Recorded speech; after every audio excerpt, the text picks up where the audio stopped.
हर हर महादेव मित्रों, स्वागत है आपका आपके अपने चैनल ज्ञान रखो पर। मित्रों, उम्मीद करते हैं कि आप सभी लोग स्वस्थ होंगे। मित्रों, श्रावण सोमवार की कथा के अनुसार अमरपुर नगर में एक धनी व्यापारी रहता था।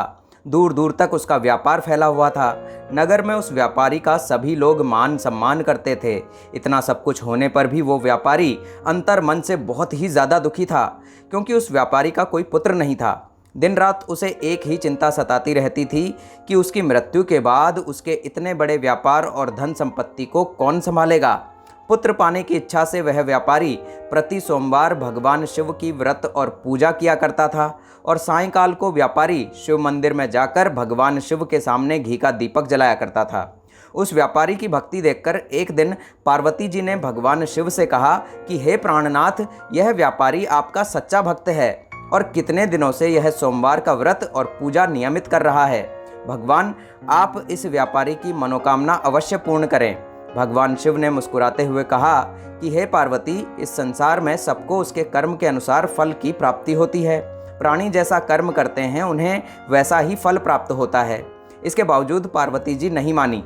उन्होंने आग्रह करते हुए कहा, नहीं प्राणनाथ, आपको इस व्यापारी की इच्छा पूरी करनी ही पड़ेगी। यह आपका अनन्य भक्त है, प्रति सोमवार आपका विधिवत व्रत रखता है और पूजा अर्चना के बाद आपको भोग लगाकर एक समय भोजन ग्रहण करता है। आपको इसे पुत्र प्राप्ति का वरदान देना ही होगा। पार्वती का इतना आग्रह देखकर भगवान शिव ने कहा, तुम्हारे आग्रह पर मैं इस व्यापारी को पुत्र प्राप्ति का वरदान देता हूँ, लेकिन इसका पुत्र 16 वर्ष से अधिक जीवित नहीं रहेगा। उसी रात भगवान शिव ने स्वप्न में उस व्यापारी को दर्शन देकर उसे पुत्र प्राप्ति का वरदान दिया और उसके पुत्र के 16 वर्ष तक जीवित रहने की बात भी बताई। भगवान के वरदान से व्यापारी को खुशी तो हुई, लेकिन पुत्र की अल्पायु की चिंता ने उस खुशी को नष्ट कर दिया। व्यापारी पहले की तरह सोमवार का विधिवत व्रत करता रहा। कुछ महीने पश्चात उसके घर अति सुंदर पुत्र उत्पन्न हुआ। पुत्र जन्म से व्यापारी के घर में खुशियां भर गईं। बहुत धूमधाम से पुत्र का जन्म समारोह मनाया गया। व्यापारी को पुत्र जन्म की अधिक खुशी नहीं हुई, क्योंकि उसे पुत्र की अल्प आयु के रहस्य का पता था। यह रहस्य घर में किसी और व्यक्ति को मालूम नहीं था। विद्वान ब्राह्मणों ने उस पुत्र का नाम अमर रखा। जब अमर 12 वर्ष का हुआ तो शिक्षा के लिए उसे वाराणसी भेजने का निश्चय हुआ। व्यापारी ने अमर के मामा दीपचंद को बुलाया और कहा कि अमर को शिक्षा प्राप्त करने के लिए वाराणसी छोड़ाओ। अमर अपने मामा के साथ शिक्षा प्राप्त करने के लिए चल दिया। रास्ते में जहाँ भी अमर और दीपचंद रात्रि विश्राम के लिए ठहरते, वहीं यज्ञ करते और ब्राह्मणों को भोजन कराते थे। लंबी यात्रा के बाद अमर और दीपचंद एक नगर में पहुंचे।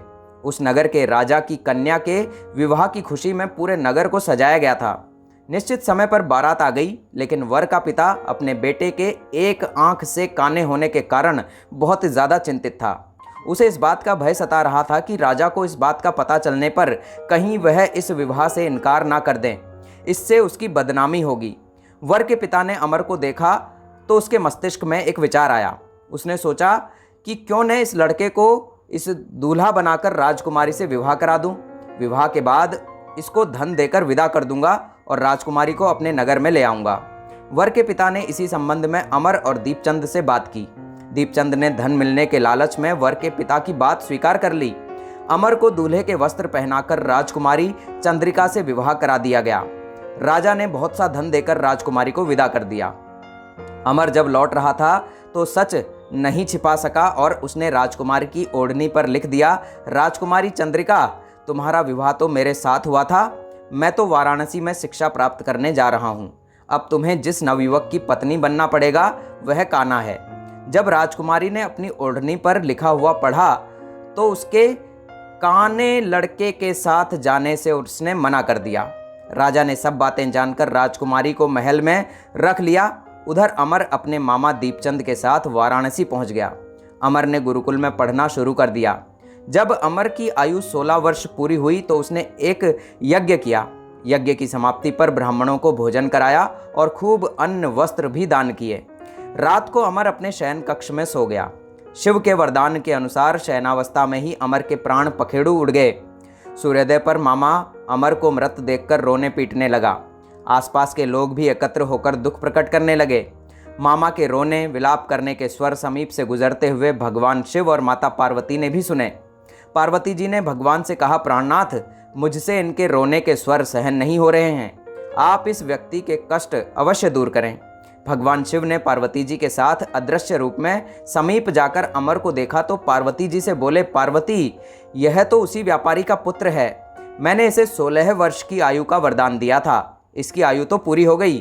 पार्वती जी ने फिर भगवान शिव से निवेदन किया कि हे प्राणनाथ, आप इस लड़के को जीवित करें, नहीं तो इसके माता पिता पुत्र की मृत्यु के कारण रो रो कर अपने प्राणों का त्याग कर देंगे।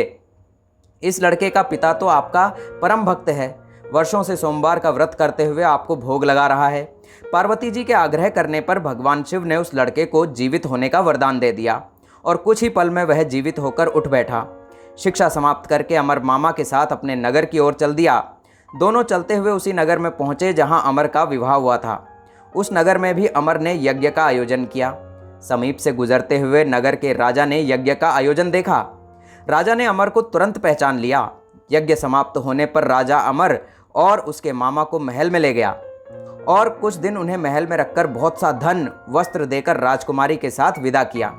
रास्ते में सुरक्षा के लिए राजा ने बहुत से सैनिकों को भी उनके साथ भेज डाला। दीपचंद ने नगर में पहुंचते ही एक दूत को घर भेजकर अपने आगमन की सूचना भेजी। अपने बेटे अमर के जीवित वापस लौटने की सूचना से व्यापारी बहुत अधिक खुश हुआ। व्यापारी ने अपनी पत्नी के साथ स्वयं को एक कमरे में बंद कर रखा था। भूखे प्यासे रहकर व्यापारी और उसकी पत्नी बेटे की प्रतीक्षा कर रहे थे। उन्होंने प्रतिज्ञा कर रखी थी कि यदि उन्हें अपने बेटे की मृत्यु का समाचार मिला तो दोनों अपने प्राण त्याग देंगे। व्यापारी अपनी पत्नी और मित्रों के साथ नगर के द्वार पर पहुंचा। अपने बेटे के विवाह का समाचार सुनकर पुत्रवधू राजकुमारी चंद्रिका को देखकर उसकी खुशी का ठिकाना ही ना रहा। उसी रात भगवान शिव ने व्यापारी के स्वप्न में आकर कहा, हे श्रेष्ठी, मैंने तेरे सोमवार के व्रत करने और व्रत कथा सुनने से प्रसन्न होकर तेरे पुत्र को लंबी आयु प्रदान की है। इससे व्यापारी बहुत अधिक प्रसन्न हुआ। सोमवार का व्रत करने से व्यापारी के घर में खुशियां लौट आईं। शास्त्रों में लिखा है कि जो स्त्री पुरुष सोमवार का विधिवत व्रत करते हैं और व्रत कथा सुनते हैं, उनकी सभी इच्छाएं पूरी होती हैं। मित्रों, उम्मीद करते हैं कि आपको कथा जरूर पसंद आई होगी और अंत में हर हर महादेव लिखकर वीडियो को सबके साथ शेयर करके चैनल को ज़रूर सब्सक्राइब कर लीजिएगा।